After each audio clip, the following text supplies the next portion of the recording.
Sudhir sir, आपके लिए मैं एक सवाल लिख कर लाया हूँ। आप इसको थोड़ा एक्सप्लेन करके बताइए तो। अच्छा, तो आज आपका सवाल है नाखून क्यों बढ़ता है, यही ना? ठीक।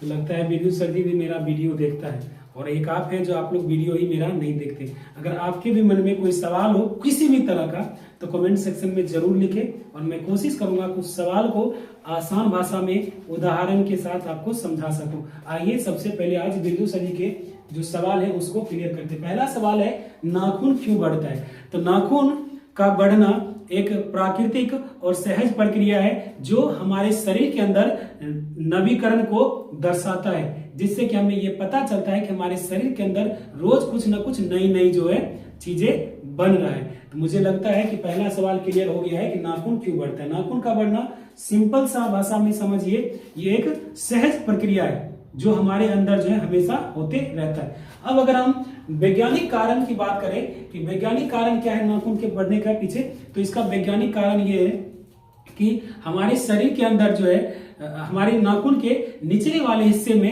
एक केराटिन नामक कोशिका पाया जाता है जो रोज जो है 0.11 मिलीमीटर की लंबाई में वृद्धि करती है। मतलब हमारे ये जो नाखून है ना, नाखून के निचले वाले हिस्से में रोज जो है 0.11 मिलीमीटर की वृद्धि होती है, जिसके वजह से यहाँ पे नया वाला कोशिका बनता है। तो ऊपर इसको जो है पुराने वाली कोशिका को क्या करता है, ऊपर की ओर ढकेल देता है, जिसकी वजह से हमें नाखून बढ़ता हुआ दिखाई पड़ता है।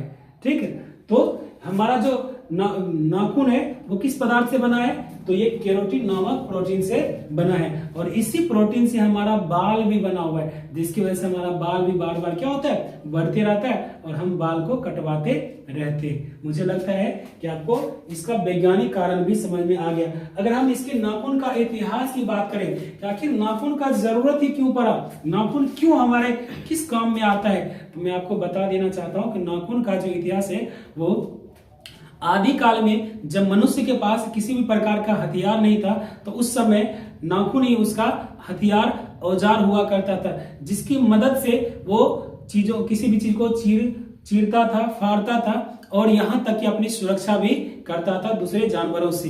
ठीक है, तो नाखून उस समय बहुत ही मुलायम हुआ करता था, और जब वो किसी चीज को चीरने फाड़ने के दौरान उसका नाखून टूट जाता था तो वो बड़ा ही परेशान होता था अपनी चीजों को चीरने फाड़ने के लिए। आज तो हमारे पास दुनिया भर की चीजें थी, उस समय नहीं था।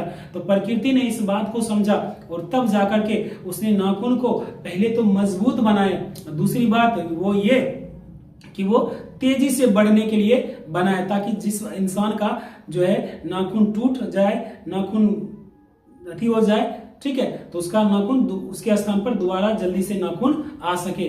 आज जब मानव का दिमाग विकसित हुआ तो उसके पास कई सारे हथियार बनाए गए। उस समय के आदमी जो है धीरे धीरे नाखून की जगह पर हड्डी का औजार बनाया, पत्थर का औजार बनाया, और जब और ज्यादा मानव विकसित हुए तो वो लोहे की चीजों को हथियार के रूप में इस्तेमाल करना शुरू कर दिया। लेकिन आज हमें नाखून की जरूरत उतनी ज्यादा नहीं है जितनी ज्यादा उस समय होता था। ठीक है, लेकिन अगर आप जानवरों में देखोगे तो जानवर को आज भी नाखून की आवश्यकता होती है, क्योंकि वो हमारे तरह जो है औजार का इस्तेमाल नहीं कर सकता है, लोहे के बने औजार का, इसलिए उसका नाखून आज भी आप देखोगे कि बड़े बड़े होते हैं। लेकिन हम लोग का जो है नाखून बड़ा तो होता है, क्योंकि ये जो हमारे शरीर के अंदर जो उस समय का जो इन्फॉर्मेशन था ना, वो आज भी हमारा शरीर भूल नहीं पाया, जिसकी वजह से नाखून बढ़ते रहता है और हम लोग उसको बार बार काटते रहते हैं। तो मुझे लगता है कि आपको भी ये बात समझ में आया होगा। अगर आपको समझ में आया तो कमेंट सेक्शन में आप भी जा करके अपना कोई सवाल लिखें। धन्यवाद।